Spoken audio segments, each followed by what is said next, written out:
എനിക്ക് തോന്നുന്നു എന്നോടൊപ്പമായിരിക്കണം മുരളി. ഒരു സംവിധായകനോടൊപ്പം ഏറ്റവും അധികം സിനിമകൾ മുരളി അഭിനയിച്ചിട്ടുള്ളത് എൻ്റെ സിനിമയിലാണ്.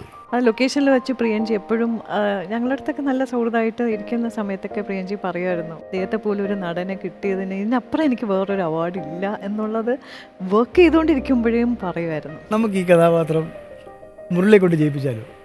അതൊരു ഇൻസ്റ്റൻ്റ് ആയിട്ടൊരു തോന്നല, രണ്ടുപേർക്ക് ഒരേപോലെ തോന്നുക എന്ന് പറയുന്ന സംഭവം. ഇന്ന് പറഞ്ഞ് എഴുതിക്കൊണ്ടിരിക്കുമ്പോൾ മുരളി വീണ്ടും കയറി വന്നു. അപ്പം മുരളി അടുത്ത് പറഞ്ഞു, മുരളി മേടിച്ചേണ്ടാ പറഞ്ഞു, ഞങ്ങളൊരു തീരുമാനത്തിലെത്തി, DK ആൻ്റണി ചെയ്യുന്നത് മുരളിയാണ്. ഞാനോ? ആദ്യത്തെ ദിവസം ഷൂട്ട് കഴിഞ്ഞിട്ട് സെക്കൻഡ് ദിവസം ഞാൻ മുരളിയേട്ടനോട് വളരെ ആത്മാർത്ഥമായിട്ട് സത്യസന്ധമായിട്ട് പോയി പറഞ്ഞു, ഇങ്ങനെയാണ് സംഭവിച്ചിട്ടുള്ളത്. ഈ സമയത്ത് ഇതൊക്കെ മനസ്സിലാക്കിക്കൊണ്ട് ആള് നിന്നില്ലായിരുന്നെങ്കിൽ ഒരു പക്ഷേ നടക്കില്ല. ഓർമ്മയിലെന്നും മുരളി. നായക പ്രതിനായക വ്യത്യാസങ്ങളില്ലാതെ ചെറുതും വലുതുമായ ഒരുപാട് വേഷങ്ങളിലൂടെ നമ്മളെ അത്ഭുതപ്പെടുത്തിയ മുരളി എന്ന നടന്റെ ഓർമ്മകളിലൂടെയുള്ള ഈ ലക്കം തുടരുന്നു. ഓർമ്മയിലെന്നും മുരളി.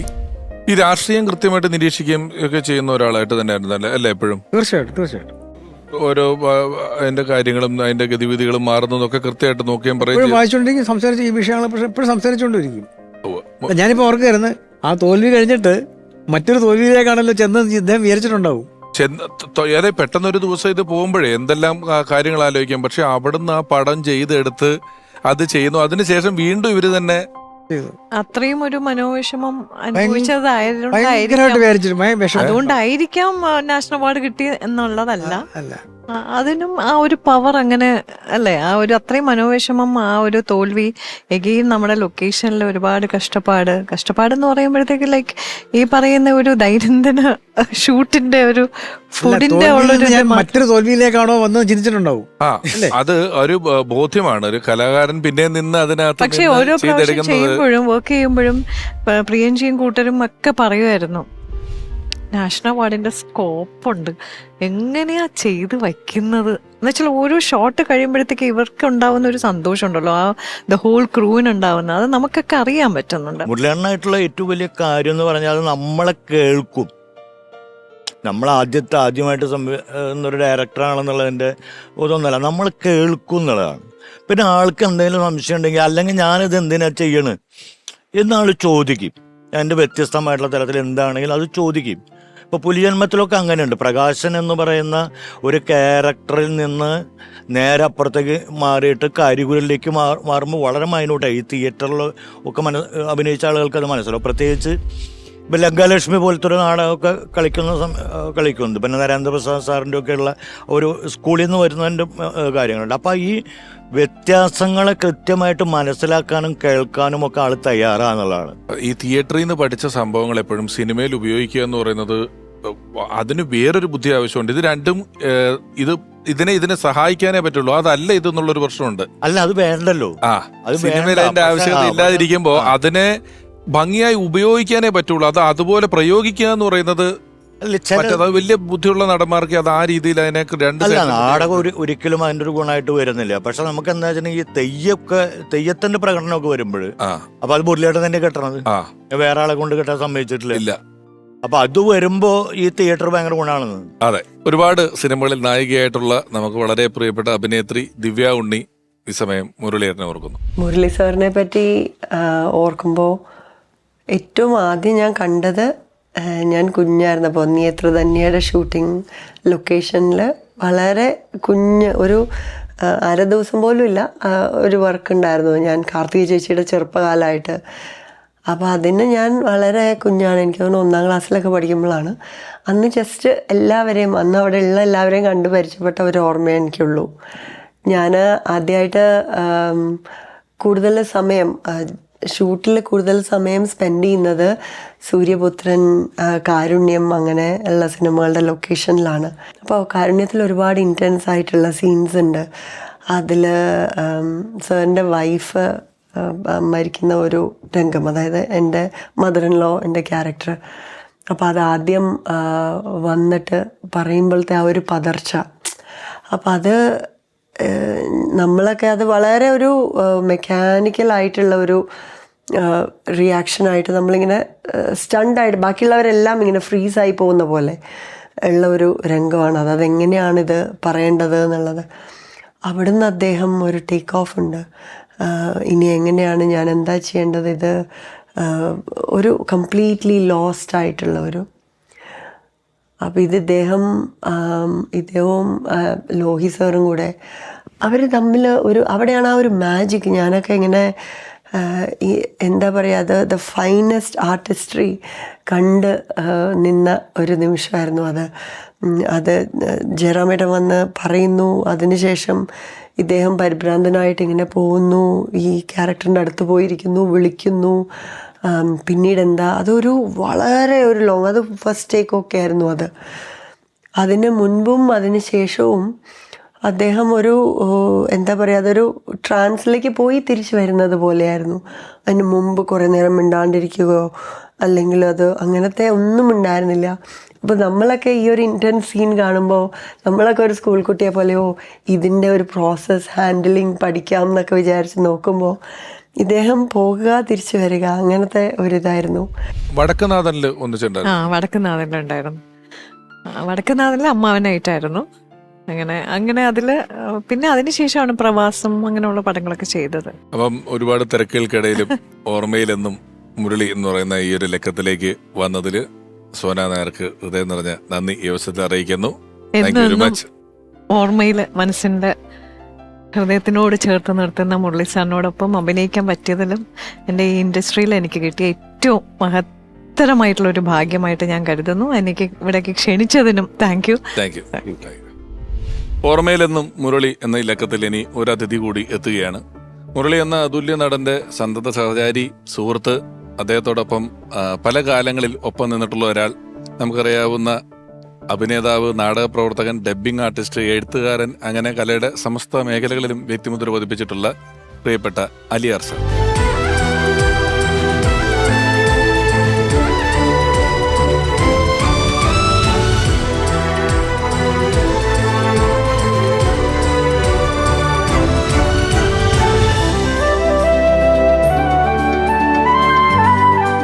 സാർ നമസ്കാരം. നമസ്കാരം. ഞങ്ങള് അദ്ദേഹത്തിന്റെ സിനിമയുടെ ഒരു പ്രദേശങ്ങളെ കുറിച്ചൊക്കെ സംസാരിച്ചു. ഒരു പക്ഷെ അതിന് മുമ്പേ ഉള്ളൊരു സൗഹൃദമാണ് നിങ്ങൾ തമ്മിൽ, അല്ലേ? തീർച്ചയായിട്ടും. എപ്പോൾ തുടങ്ങിയ സൗഹൃദമായിരുന്നു അത്?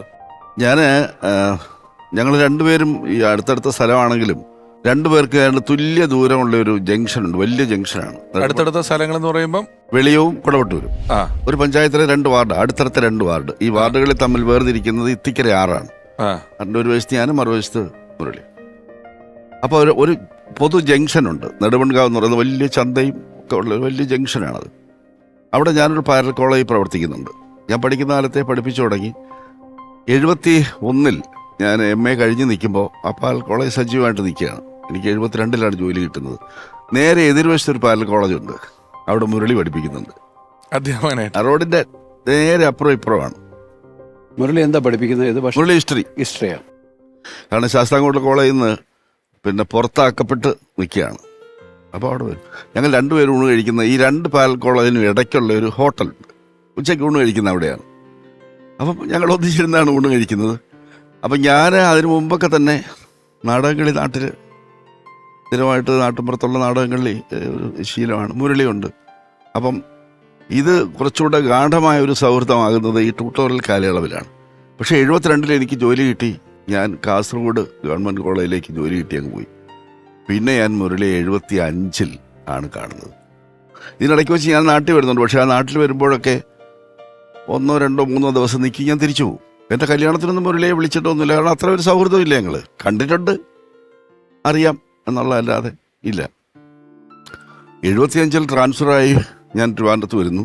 നരേന്ദ്രപ്രസാദ് വർക്ക് ചെയ്യുന്ന കോളേജിൽ തന്നെയാണ് എനിക്ക് കിട്ടിയത്. ഞങ്ങൾ അടുപ്പക്കാരായി. നരേന്ദ്രപ്രസാദ് അമ്പലമുക്കിലാണ് താമസിക്കുന്നത്.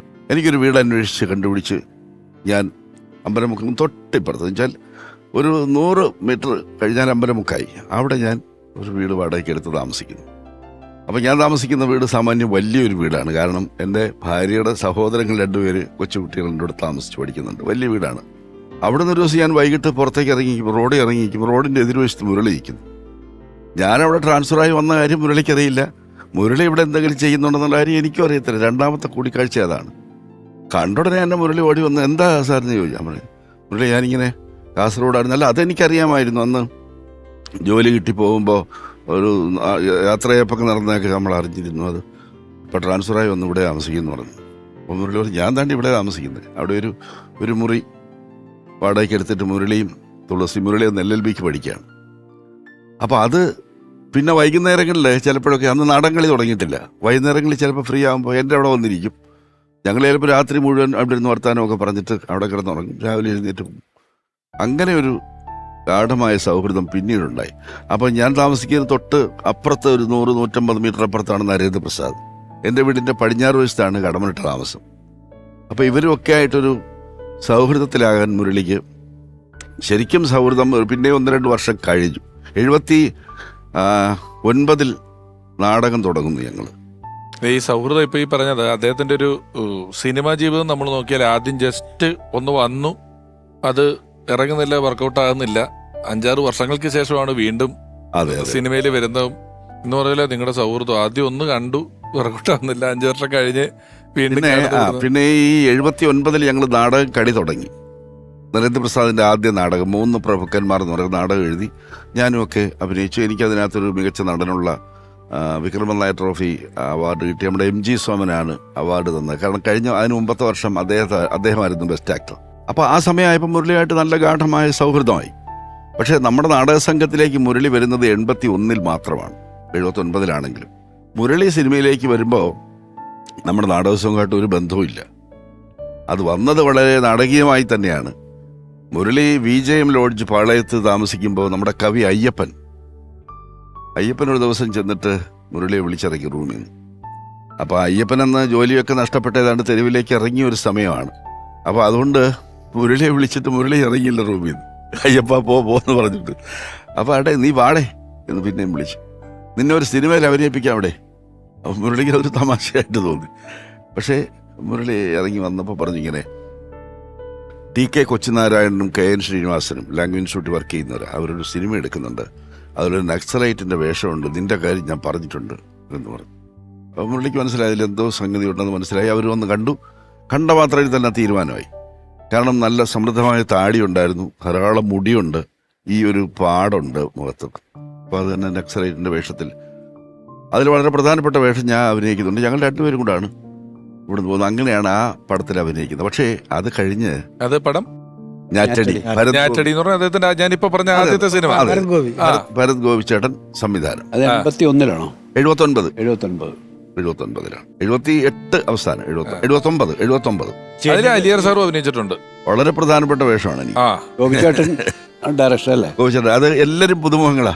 വിപിൻ മോഹന്റെ ആദ്യത്തെ പടം. അതെ, വിപിൻ മോഹൻ ചെയ്യുന്ന ആദ്യത്തെ പടം. വിപിൻ മോഹന്റെ വൈഫ് അതിലെ നായികയാണ് ഗിരിജ.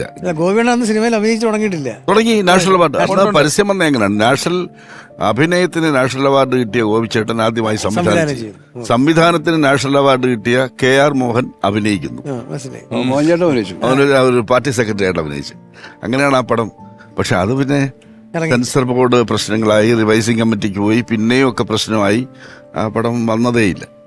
പക്ഷെ പിന്നെ മുരളി അഭിനയിക്കുന്നത് 6 വർഷം കഴിഞ്ഞാണ്, 85 ഈ 6 വർഷങ്ങൾ എന്ന് പറഞ്ഞാൽ മുരളിയുടെ അഭിനയ ജീവിതത്തിലെ ഏറ്റവും നിർണായകമായ ഒരു കാലഘട്ടമാണ്. മുരളി ഒരിക്കലും പിന്നെ ഈ ആളുകളെ കണ്ട് ചാൻസ് ചോദിച്ച് അങ്ങനെ പോയതൊന്നുമില്ല. അല്ല, ഈ കവി വന്ന് വിളിക്കുന്ന സമയത്തൊരു സിനിമാ മോഹം ഉള്ള ആളായിരുന്നു? ഒരിക്കലും അങ്ങനെ പറയാൻ പറ്റും. ഞാനോ മുരളിയൊക്കെ ഞങ്ങൾ സിനിമയിൽ അഭിനയിച്ചു പറഞ്ഞ് ഞങ്ങളിവിടെ ഒരു നാടകം കളിക്കുന്നു, ഞങ്ങളെ ആരെങ്കിലും സിനിമയ്ക്ക് വിളിക്കും. എന്നെ അതിന് മുമ്പ് ഒരാളെ സിനിമയ്ക്ക് വിളിച്ചിരുന്നു, അത് വേറൊരു കഥയാണ്. അല്ല, ഈ വെള്ളിയാഴ്ച ഒക്കെ എപ്പോഴാണ് സംഭവിക്കണം? വെള്ളിയാഴ്ചയൊക്കെ 83-84 84 കഴിഞ്ഞ് അത് വെള്ളിയാഴ്ചയും കഴിഞ്ഞിട്ടാണ് ലങ്കാലക്ഷ്മി വരുന്നത്. മുരളി ആദ്യം നരേന്ദ്രപ്രസാദിന്റെ സംവിധാനത്തിൽ ഞങ്ങളോടൊപ്പം അഭിനയിക്കുന്നത് സൗവർണിക എന്ന് പറയുന്ന അത് 81 ഡിസംബറിലാണ് ഫസ്റ്റ് പ്രൊഡക്ഷൻ വരുന്നത്. പക്ഷേ അതിന്റെ കാസ്റ്റിങ്ങിന് മുമ്പൊരിക്കൽ ഈ മുരളിയുടെ കാര്യം ഞാനിങ്ങനെ, മുരളി LLBക്ക് പഠിക്കുമ്പോൾ ബെസ്റ്റ് ആക്ടറായിരുന്നു അവിടുത്തെ. അപ്പോൾ അതുകൊണ്ട് മുരളിയുടെ കാര്യം 1-2 പ്രാവശ്യം ഞാനിങ്ങനെ പറഞ്ഞെങ്കിലും അതിങ്ങനെ നീണ്ടു പോയി. പക്ഷേ സൗവർണികയ്ക്ക് മുമ്പ് ഗിരീഷ് കർണാടിന്റെ തുഗ്ലക് നാടകം എൻ്റെ ട്രാൻസ്ലേഷൻ വന്നിട്ടുണ്ടായിരുന്നു. അത് ചെയ്യാമെന്ന് നരേന്ദ്രപ്രസാദ് വിചാരിച്ചപ്പോൾ അതിലൊരു മുസ്ലിം പുരോഹിതന്റെ വേഷമുണ്ട്. മുരളിയെ കാസ്റ്റ് ചെയ്താൽ കറക്റ്റ് ആയിരിക്കും എന്ന് പറഞ്ഞ് മുരളിയെ കാസ്റ്റ് ചെയ്തു.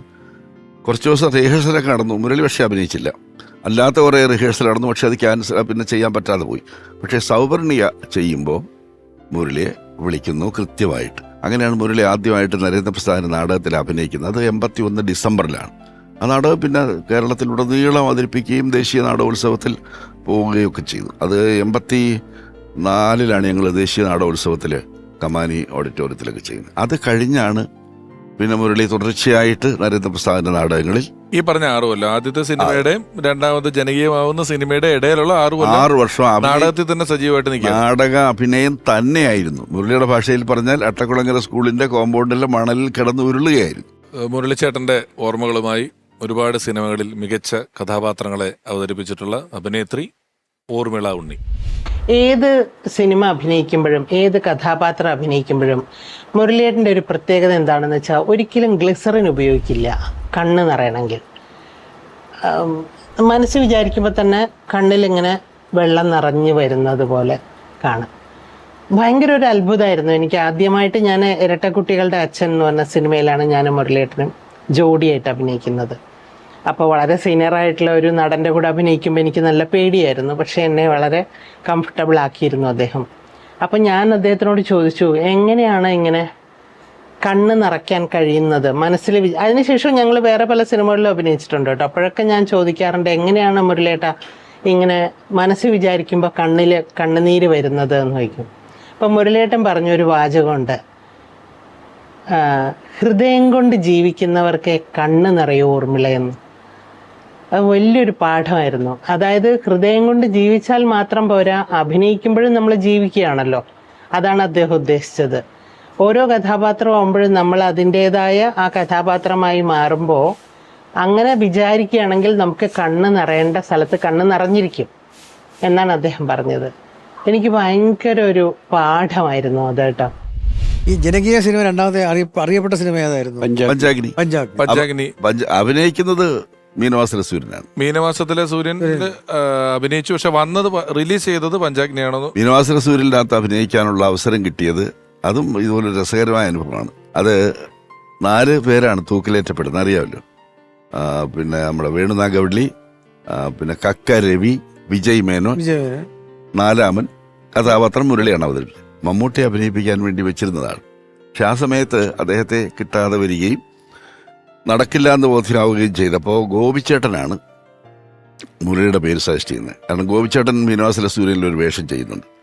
അപ്പോൾ 4-മനെ കിട്ടിയിട്ടില്ല എന്ന് പറയുമ്പോൾ ലെനിനോട് മുരളിയുടെ പേര് സജസ്റ്റ് ചെയ്യുന്നത് ഗോപിച്ചേട്ടനാണ്. കാരണം ഗോപിച്ചേട്ടൻ്റെ പടത്തിൽ ആദ്യം അഭിനയിച്ച ആളല്ലേ. അപ്പോൾ ഗോപിച്ചേട്ടൻ മനസ്സിലായി. ചിദംബരത്തിനകത്ത് അത് പിന്നീടാണ്. ചിദംബരത്തിൽ ചെറിയ വേഷം ചെയ്തിട്ടുണ്ട്, അത് പിന്നീടാണ്. അത് മുരളി താമസിക്കുന്ന ലോഡ്ജിൽ വെച്ച് തന്നെ വീട്ടിൽ പോയി ഷൂട്ട് ചെയ്തത്. ആ ലോഡ്ജിൽ കടമ്പനൊക്കെ താമസിക്കുന്ന പൈപ്പമുട്ടിൽ ലോഡ്ജിൽ തന്നെയാണ് ചെയ്തത്. പി ശ്രീകുമാർ ഡയറക്ട് ചെയ്തിരുന്ന ഒരു പടം അസ്ഥികൾ പോകും പിന്നെ വന്നു. പിന്നെ അപ്പോഴത്തേക്ക് അറിയപ്പെടുന്ന നടനായിപ്പോയി. ഇത് മുരളിയെ കാസ്റ്റ് ചെയ്യാൻ പറയുന്നു. അപ്പോൾ വിളിക്കാൻ പറയുന്നു. മുരളി ലൊക്കേഷനിൽ ചെന്നു. ഈ നമ്മുടെ പ്രൊഡ്യൂസർക്ക് തീരെ ഇഷ്ടമായില്ല. മീനവാസത്തിലെ സൂപ്പർ തീരെ ഇഷ്ടമായില്ല. അപ്പോൾ പ്രൊഡ്യൂസറും ലെനിനും ഒക്കെ ആയിട്ട് സംസാരിക്കുന്നുണ്ട് ഇതിനെക്കുറിച്ച്. അപ്പോൾ മുരളിക്ക് സംഭവം മനസ്സിലായി. മുരളി പെട്ടിയെടുത്തു നേരെ പോന്നു. ബസ് സ്റ്റാൻഡിൽ നിൽക്കുമ്പോൾ ആൾ വരുന്നു. അപ്പോൾ ലെനിൻ രാജേന്ദ്രൻ പറഞ്ഞു, അയാളെ വെച്ചേ ഞാൻ ചെയ്യുന്നുള്ളൂ, അയാൾ തന്നെ വേണം, എങ്കിലേ സിനിമ ചെയ്യുന്നുള്ളൂ എന്ന് വാശിയായി. അങ്ങനെയാണ് മുരളിയെ ബസ് സ്റ്റാൻഡിൽ നിന്ന് തിരിച്ച് വിളിച്ചുകൊണ്ട് പോയതാണ് മീനവാസത്തിലെ സൂര്യനിൽ അഭിനയിക്കാൻ. പക്ഷെ MT ഹരിഹരൻ പടം എന്ന് പറയുന്നത് ഈ പഞ്ചാഗ്നി അത് അപ്പുറത്തെ ലെജൻഡ് പരിപാടികളാണ്. ആ പടം എന്ന് പറയുന്നത് അതിൽ കാസ്റ്റ് ചെയ്യപ്പെട്ടതിനെ പറ്റി അറിയാമോ? എങ്ങനെയാണെന്ന് കാസ്റ്റ് ചെയ്തപ്പോൾ അത് കടമനിട്ട രാമകൃഷ്ണൻ MTയോട് സൂചിപ്പിച്ചിരുന്നു, ഇങ്ങനെ ഒരു നടനുണ്ട് എന്ന് സൂചിപ്പിച്ചിരുന്നു എന്ന് പറഞ്ഞിട്ടു. കടമനിട്ട രാമകൃഷ്ണന്റെ ബ്രീഫ് കേസും കൊണ്ടാണ്, പെട്ടിയും കൊണ്ടാണ് അഭിനയിക്കാൻ പോയത് പറഞ്ഞത്. കാരണം അവിടെ കൂടെ താമസിക്കുകയാണെന്ന്. അങ്ങനെയാണത് വരുന്നത്. അപ്പോൾ മീനമാസത്തിലെ സൂര്യനിൽ മുരളിക്ക് കിട്ടിയ ഒരു ഗുണം എന്താണെന്ന് ആലോചിച്ച് നോക്കുക. മറ്റു 3 പേർക്കും ആ സിനിമയിൽ പ്രേമമുണ്ട്. മുരളിയുടെ ക്യാരക്ടറിന് പ്രേമമില്ല. കൗണ്ടർ പാർട്ടായിട്ട് വരുന്നത് ഉമ്മ ആണ്. സുമാരി ചേച്ചി ചെയ്യുന്ന വേഷമാണ്. ഭയങ്കര സെന്റിമെന്റ്സ് ആണ്. ആ സിനിമയുമായിട്ട് ബന്ധപ്പെട്ടുകൊണ്ട് ഒരു ചെറിയ സംഭവം കൂടെ ഞാൻ പറയാം. എൻ്റെ ജീവിതത്തിൽ ഡബ്ബിങ്ങിൽ ഒരു വഴിത്തിരിവാകുന്നത് ആ സിനിമയാണ്. അതിന് കാരണക്കാരൻ മുരളിയാണ്.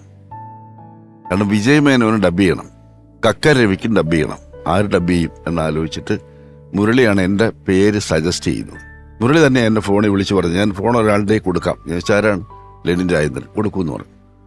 സാർ വൈകിട്ട് ചിത്രാഞ്ജലി വരെ ഒന്ന് വരണം, ഒരു ഡബ്ബിങ്ങിൻ്റെ കാര്യം ഒന്ന് ആലോചിക്കാനാണ്. നരേന്ദ്രപ്രസാദിനെയും വിളിച്ചു. ഞങ്ങൾ രണ്ടുപേരും കൂടെ ഒന്നിച്ചാണ് വൈകിട്ട് കോളേജ് സമയം കഴിഞ്ഞപ്പോൾ കല്ലൂർ ശശി വരുന്നു, ഞങ്ങളെ കൊണ്ട് ചിത്രാഞ്ജലി പോകുന്നു. എന്നോട് ഒരു സീനിട്ടു. ഞാൻ നോക്കുമ്പോൾ ദേവദാസ് സാറാ.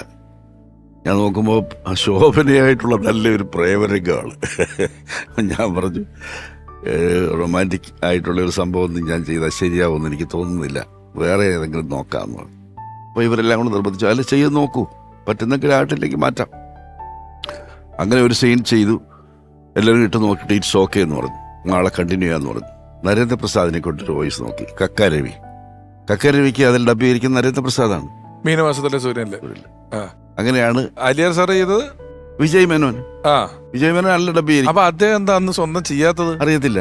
പിൽക്കാലത്ത് അദ്ദേഹം നല്ല ഡബിംഗ് ആർട്ടിസ്റ്റായി. പിന്നീട് അന്യഭാഷക്കാരൊക്കെ അഭിനയിക്കാൻ വന്ന അപ്പം അന്ന് മലയാളം പറയാൻ അദ്ദേഹത്തിന് മലയാളം കൊച്ചൊരു ഇംഗ്ലീഷ് ചൊവ്വേള മലയാളം.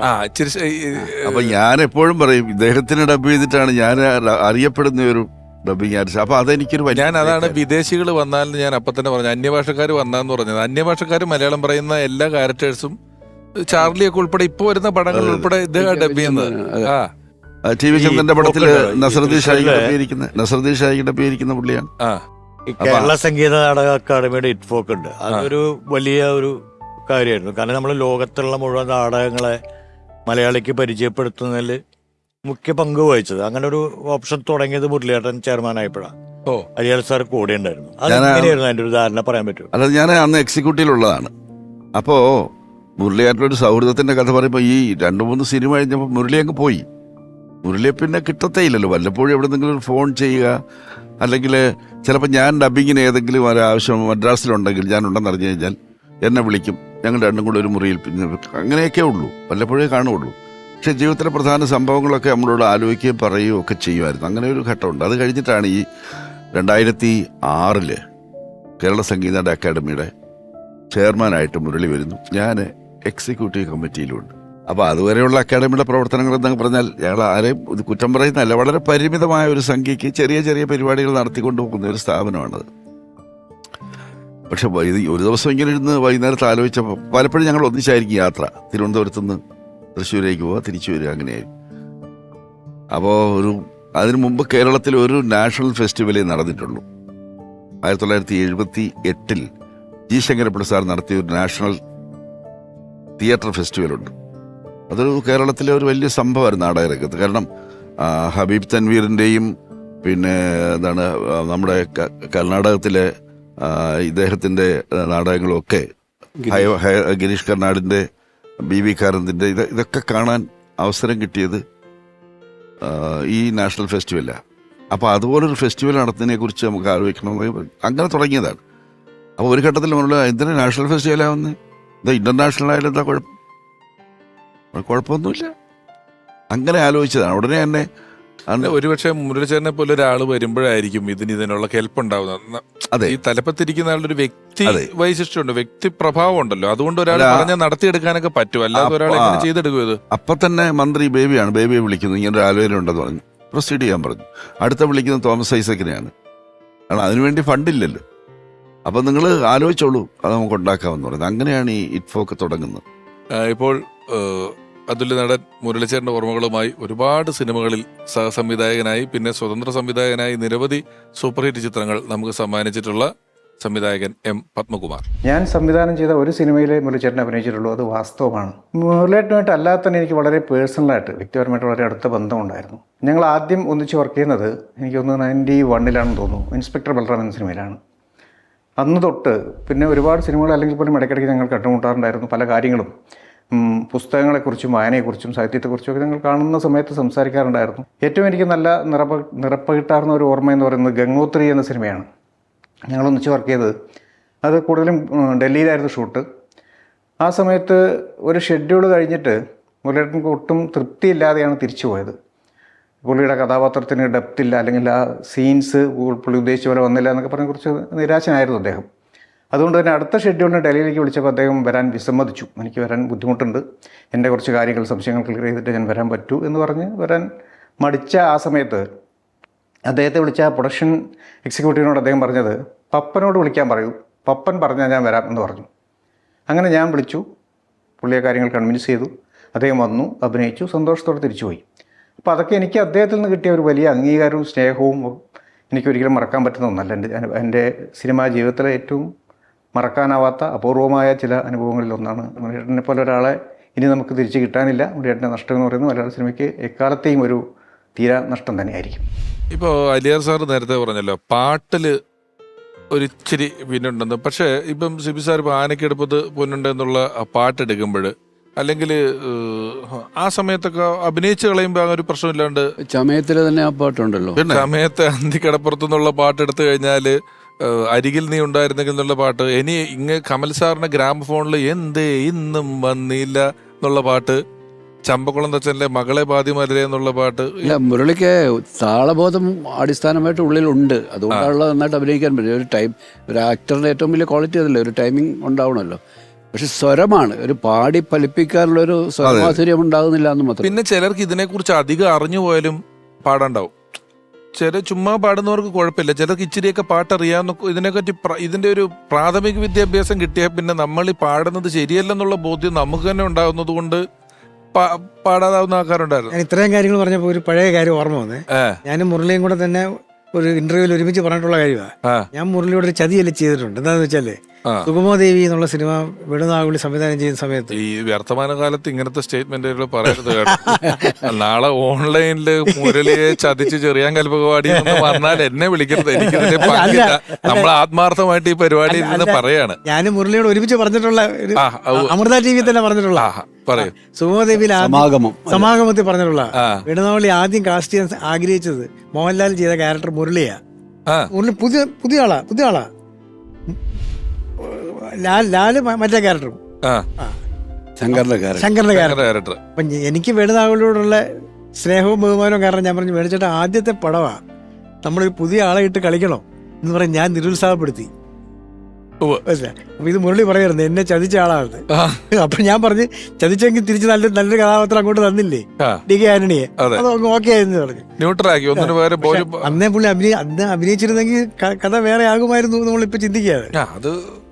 ഇങ്ങനെയാണ് ഇത് നടക്കുന്നത്. അത് അങ്ങനെ ആയിരുന്നെങ്കിൽ ഇങ്ങനെയെന്നുള്ള ഒരു ഓപ്ഷൻ എവിടെ ഇല്ലാത്തൊരു സാധനമാണ്. ഇങ്ങനെയായിരുന്നു നടക്കേണ്ടത്, അതുകൊണ്ട് അങ്ങനെ വന്നെന്നുള്ള രീതിയിൽ.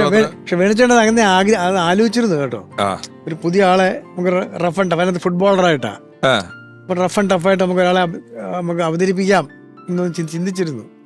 അല്ല, ഈ ഒരു സമയത്ത് ഇടക്കാലത്ത് ഇങ്ങനെ അധികം ഈ പ്രണയിക്കാത്ത, പാട്ട് പാടാത്ത, ഒരിത്തിരി റിബലായിട്ട് കൺവെൻഷനലായിട്ടുള്ള സാധനങ്ങളോടൊക്കെ എതിർത്ത് നിൽക്കുന്ന ഹീറോകളുടെ ഒരു സമയം തന്നെ സിനിമയിലുണ്ടായിരുന്നു. അങ്ങനെ ഇഷ്ടം പോലെ കഥാപാത്രങ്ങൾ ഉണ്ടായിരുന്നു, എല്ലാത്തിനെയും എതിർത്ത് നിൽക്കുന്ന ആളുകളായിട്ടുള്ളത്. ആ സമയത്തായിരിക്കും ഇങ്ങനത്തെ അത് ആ സമയം വിട്ടുപോയിട്ട് പിന്നെയും 90കളുടെ പകുതിയിൽ എത്തിയപ്പോഴാണ് ഇത്തരത്തിലുള്ള ഒരുപാട് കഥാപാത്രങ്ങൾ വന്നിട്ടുള്ളത്. മുരളിച്ചേട്ടന്റെ ഓർമ്മകളുമായി അഭിനേത്രി ദിവ്യ ഉണ്ണി. കാരുണ്യത്തിൻ്റെ സമയത്താണ് ഒരുപാട് സമയം, അതൊരു കുടുംബം പോലെയായിരുന്നു എൻ്റെ ഷൂട്ടിംഗ് ലൊക്കേഷൻ. അപ്പോൾ അതിൽ ബാക്കിയുള്ള ആർട്ടിസ്റ്റുകളെ സപ്പോർട്ട് ചെയ്യുന്ന കാര്യത്തിൽ എനിക്കിപ്പോഴും ഓർമ്മയുണ്ട്. ഇതേ സിനിമ തന്നെ, കാരുണ്യം എന്ന സിനിമയുടെ തന്നെ ഏറ്റവും അവസാന രംഗത്തിൽ ഒരു ലെറ്റർ വരുന്നുണ്ട്. അച്ഛൻ മകൻ എഴുതുന്ന എഴുത്താണ്. അത് പ്രേക്ഷകർ കേൾക്കുന്നത് മുരളി സാറിൻ്റെ സൗണ്ടിലാണ്. ജയറാമേട്ടൻ അത് വായിക്കുന്നതായിട്ടാണ്. അപ്പോൾ ജയറാമേട്ടൻ്റെ ഫേസിലാണ്, റിയാക്ഷൻസാണ് ഓഡിയൻസ് കാണുന്നത്. പക്ഷേ ഇത് അപ്പോൾ അദ്ദേഹം അത് വളരെ ലേറ്റായിട്ട്, അദ്ദേഹത്തിൻ്റെ ഷൂട്ട് കഴിഞ്ഞിട്ടും അദ്ദേഹം അവിടെ നിന്നിട്ട് വെയിറ്റ് ചെയ്തു ഈ സീൻ എടുക്കാൻ വേണ്ടിയിട്ട്. കാരണം ഇതിൻ്റെ വായന, അദ്ദേഹത്തിൻ്റെ വോയിസിൽ ഈ എഴുത്ത് വായിച്ചിട്ടാണ് ജയറാമേട്ടൻ്റെ ഷോർട്സ് എടുത്തത്. സോ അതൊക്കെ നമ്മൾ അഗൈൻ ഒരു ആർട്ടിസ്റ്റിൻ്റെ അതൊരു ഫോർവേഡ് തിങ്കിങ്ങും, എൻ്റെ ഈ ക്യാരക്ടറിൻ്റെ ശബ്ദം ഇവിടെ ആവശ്യമുണ്ട് എന്നുള്ള ആ ഒരു ചിന്തയിൽ അദ്ദേഹം തന്നെ വെയിറ്റ് ചെയ്യുകയാണ് ചെയ്തത്.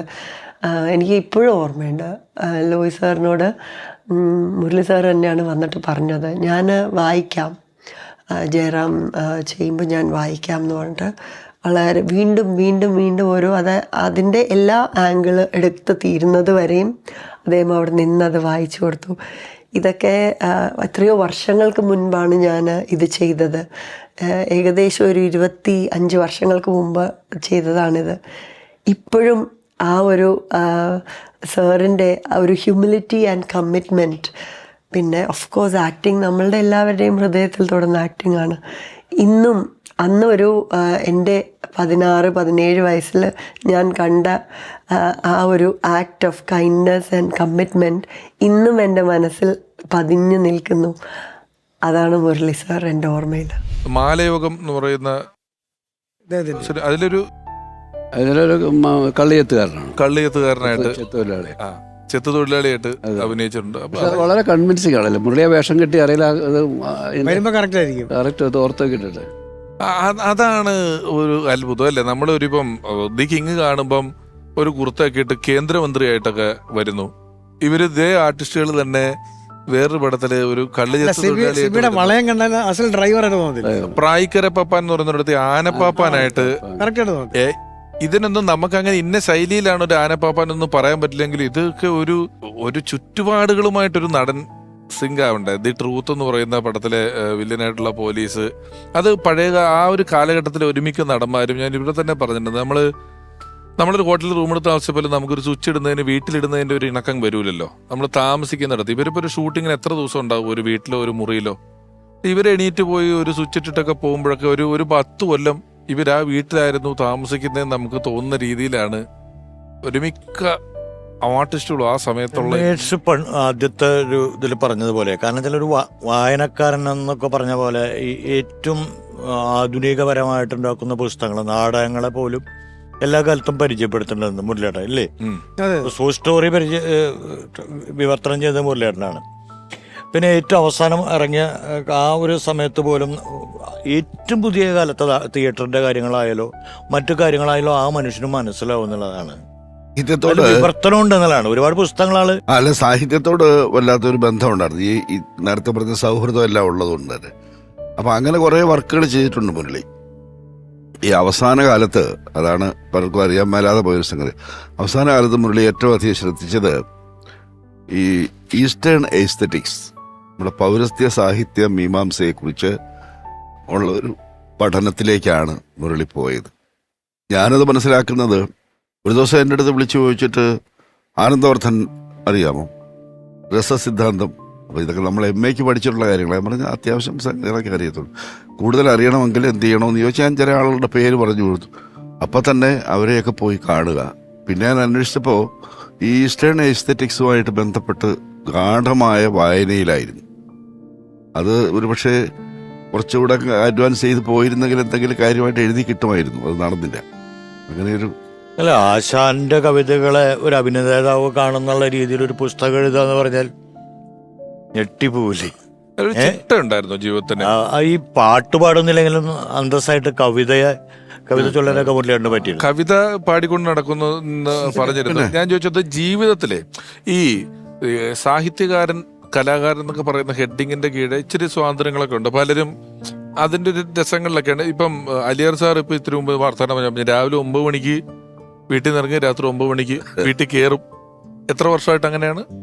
അതിപ്പം ജോലി കിട്ടിയ കാലം മുതൽ അങ്ങനെയാണ്, ഇപ്പോഴും അങ്ങനെയാണ്. എന്തായാലും ഏതാണ്ട് വർഷം പറഞ്ഞാൽ 53, ജോലി കിട്ടിയിട്ട് 72, 53 വർഷമായി. രാവിലെ 9 മണിക്ക് ഇറങ്ങും, രാത്രി 9 വരെ കയറും. ഞാൻ ഇപ്പോഴും അങ്ങനെ തന്നെയാണ്. അതൊരു ചിട്ടയാണല്ലോ.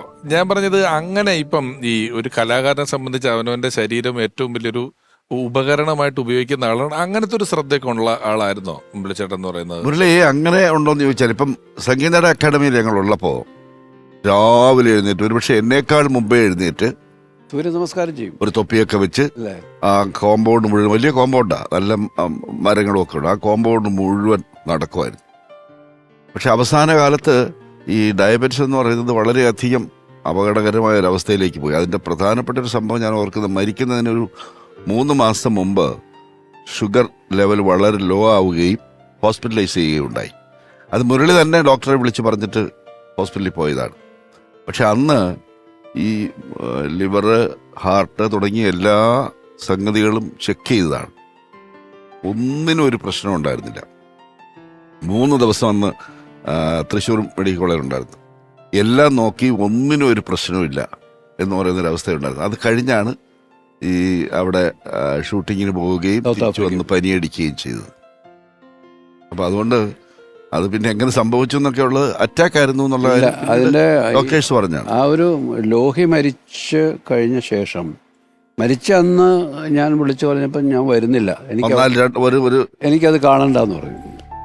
അത് കഴിഞ്ഞിട്ട് പിന്നെ എന്നും വൈകുന്നേരം ഒരു 7 മണി 8 മണിയാകുമ്പോൾ എന്നെ വിളിച്ചിട്ട് ഫോണിലൂടെ കരച്ചിലാണ്. ഈ ലോഹിയെ പറ്റി പറഞ്ഞ് ഇങ്ങനെ പദം പറഞ്ഞ് കരച്ചിലാണ്. അല്ലാതെ ഈ അന്ന് പറഞ്ഞൊരു വാചകമുണ്ട്, ഞാൻ വന്നാൽ ഒരു ശിതയോടെ ഒരുക്കേണ്ടി വരും. അത് തന്നെ, അതെ. അങ്ങനെയല്ല, മുരളിയുടെ ജീവിതത്തിൽ അവസാന കാലത്ത് സംഭവിച്ചത് 3 മരണങ്ങൾ മുരളിയെ ഭയങ്കരമായിട്ട് തകർത്ത് കളഞ്ഞു. ഒന്ന് നരേന്ദ്രപ്രസാദിന്റെ മരണം 2003. ആ നരേന്ദ്രപ്രസാദിന്റെ ബോഡിയുമായിട്ട് കോഴിക്കോട് മുതൽ മാവേലിക്കര വരെ മുരളി ഒരേ ഒരാളാണ് സഞ്ചരിച്ചത്. ഇടയ്ക്കിടയ്ക്ക് എന്നെ വിളിക്കുന്നുണ്ടായിരുന്നു, എനിക്ക് ഇങ്ങനെ കണ്ടോണ്ടിരിക്കാൻ വയ്യ. വേറെ ആരുമില്ല മുരളി തീരുന്നിടം പോലെ. രാത്രി മുഴുവൻ ഞങ്ങൾ അവിടെയായിരുന്നു. പ്രസാദിന്റെ മരണം, 2ാമത്തെ മരണം കടമ്മനിട്ട ലോഹി. അപ്പോ ഇതെല്ലാം കഴിയുമ്പോ പിന്നെ എന്തിന് ജീവിതം എന്ന് പറയുന്ന അങ്ങേയറ്റത്തെ ഒരു ശൂന്യതാഭാഗത്തിലേക്ക് പോയതുപോലെ തോന്നിയിരുന്നു. അതാണ് അവസാന കാലത്ത് ഭയങ്കരമായിട്ട് സംഭവിച്ച ഒരു ഭയങ്കര ഡിപ്രഷനായിരുന്നു.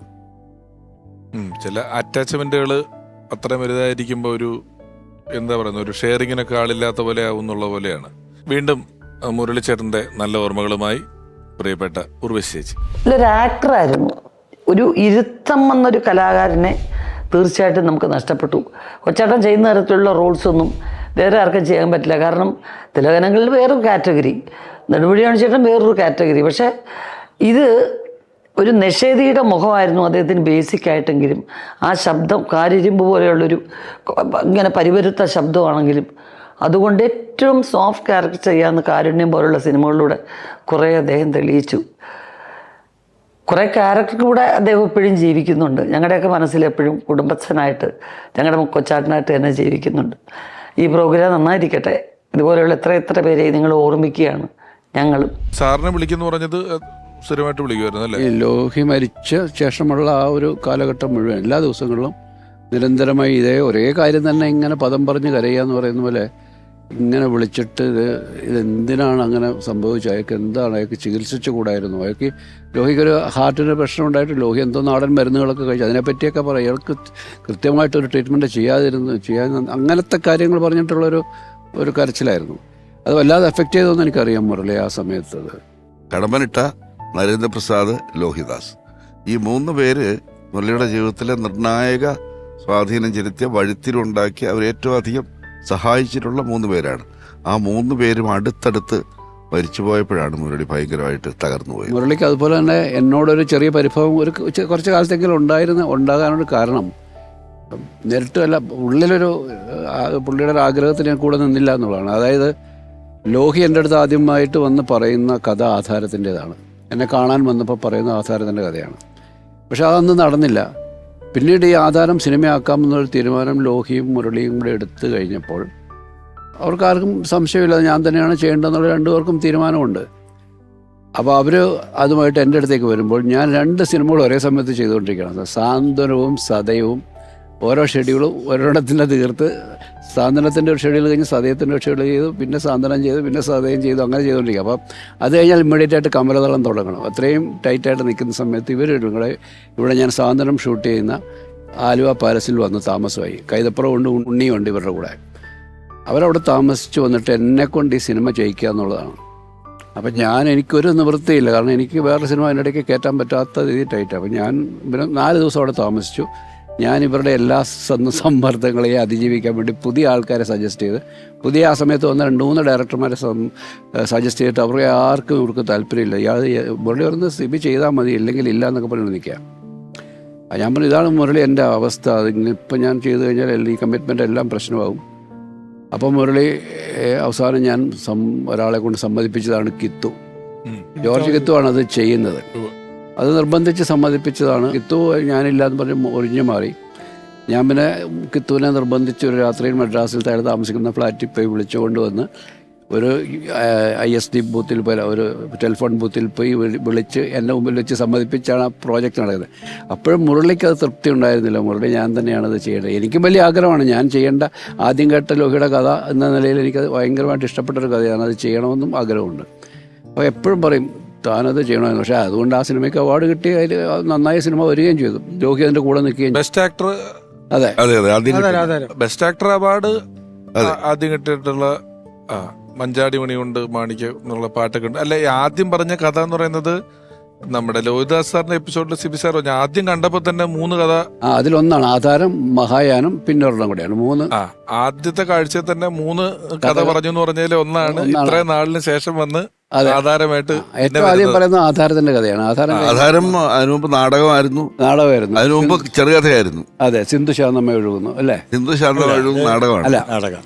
മറ്റത് ഏകാദശി നോറ്റ കാക്ക കാക്ക എന്ന് പറയുന്ന കഥയായിരുന്നു. കഥയായിരുന്നു. ആ കഥയാണ് സിന്ധു ശാന്തമായി ഒഴുകുന്ന നാടകമാവുന്നത്, പ്രൊഫഷണൽ നാടകമാകുന്നത്. അതാണ് ആധാരം. അതാണ് കറങ്ങിത്തിരിഞ്ഞ് ഇങ്ങനെ കാലം കഴിഞ്ഞ് പലരുടെ ഇടയിലൂടെ അത് അവിടെ തന്നെ നിന്ന് കിടന്ന് മുളച്ച് വന്നെന്നുള്ള അവസ്ഥയിൽ അതും പുതിയ സംവിധായകനുള്ള അവാർഡ് കിട്ടുകയും അവാർഡ് കിട്ടുന്ന രീതിയിൽ ആ പടം വന്നെന്ന് പറയുന്നത്. നല്ല സിനിമയായിരുന്നു, വളരെ നല്ല സിനിമ. പിന്നെ ആധാരം ആ സമയത്ത് ഈ ഇങ്ങനെ കുറെ വരയിട്ടിട്ട് എഴുതുന്ന അത് അത് അവരുടെ ബാനറും കിരീടം തൊട്ട് കിരീടം തൊട്ട് ഒന്നിനകത്ത് ഒരേ വരകളുള്ള അങ്ങനത്തെ ഒരു എഴുത്തിലായിരുന്നല്ലോ എല്ലാ ഇതും വന്നത്. അതിനിടയിൽ ഈ സാന്ത്വനവും സദയവും അതെ 2 പടം ഒന്നിച്ച് ഡയറക്റ്റ് ചെയ്യായിരുന്നു ഒരേ സമയത്ത്. അത് രണ്ടും 2 തലത്തിൽ നിൽക്കുന്ന പടങ്ങൾ. അതിന്റെ കൂട്ടത്തില് കമലതളത്തിന്റെ പ്രീ പ്രൊഡക്ഷൻ നടക്കുന്നു. കമലതളം അത് കഴിഞ്ഞാൽ ഇമ്മീഡിയറ്റ് കമലതളം ചെയ്യണം.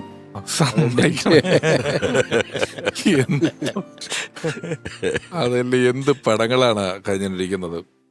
ഓർമ്മയിലെന്നും പറയുന്ന ഈ പരിപാടിയുടെ ഓരോ ലക്കങ്ങൾ അവസാനിക്കുമ്പോഴും വഴിയാത്രയിൽ അല്ലെങ്കിൽ മറ്റ് ഷൂട്ടിംഗ് സ്ഥലങ്ങളിൽ കാണുന്ന സുഹൃത്തുക്കളിൽ പലരും അല്ലെങ്കിൽ പ്രേക്ഷകരിൽ പലരും ഈ പരിപാടിയെക്കുറിച്ച് പറയുന്നുണ്ട്. പലപ്പോഴും വ്യക്തി എന്ന നിലയിലോ കലാകാരൻ എന്ന നിലയിലൊക്കെ ഉള്ള നമ്മളുടെ ജീവിതങ്ങളെ സ്വാധീനിച്ച് നമ്മളെ രസിപ്പിച്ചിട്ടുള്ള ആളുകളുടെ ഓർമ്മകളോടൊപ്പം സിനിമയുടെയും ഒരു കാലഘട്ടത്തിൻ്റെയും ഒരുപക്ഷെ നമ്മൾ അന്ന് ഈ സിനിമ മാഗസിനുകളിലൊക്കെ വായിക്കുന്ന ലൊക്കേഷൻ റിപ്പോർട്ടുകൾക്ക് അപ്പുറമുള്ള ചില അനുഭവങ്ങൾ, ആത്മബന്ധങ്ങൾ, നമ്മളിപ്പോൾ അതിനെ കഥകൾ എന്ന പേരിട്ടാണ് പറയുന്നതെങ്കിലും നമ്മൾ കേൾക്കാനും കേട്ട ശേഷം ഓർത്തിരിക്കാനും എല്ലാം ഇഷ്ടപ്പെടുന്ന കുറേ അണിയറ കാര്യങ്ങളാണ് ഓരോ എപ്പിസോഡ് കഴിയുമ്പോഴും അറിയുന്നത്. മുരളി എന്ന അതുല്യ നടൻ്റെ ജീവിതത്തിൻ്റെ നാനാവശങ്ങളിലൂടെയുമുള്ള ഒരു യാത്ര താൽക്കാലികമായിട്ട് ഇവിടെ അവസാനിപ്പിക്കുകയാണ്.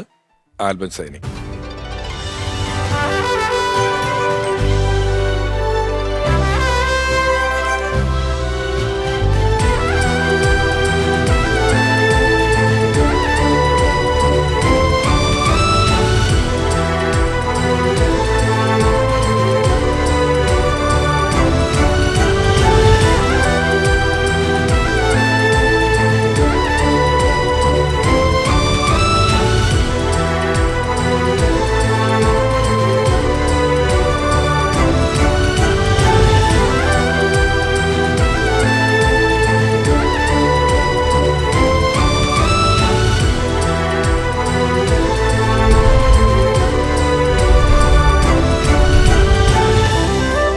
അരികിൽ അദ്ദേഹം ഉണ്ടായിരുന്നെങ്കിൽ എന്ന് നമ്മൾ മലയാളികളെല്ലാം ഒരു മാത്ര വെറുതെ നനച്ചു പോകുന്ന അതുല്യ പ്രതിഭ. മുരളി എന്ന പ്രതിഭാതനായ നടന്റെ ഓർമ്മകളുമായുള്ള ഓർമ്മയിലെന്നും മുരളി എന്ന ഈ ലക്കം ഇവിടെ അവസാനിക്കുന്നു. അടുത്ത ലക്കത്തിൽ നമുക്ക് വളരെ പ്രിയപ്പെട്ട മറ്റൊരാൾ.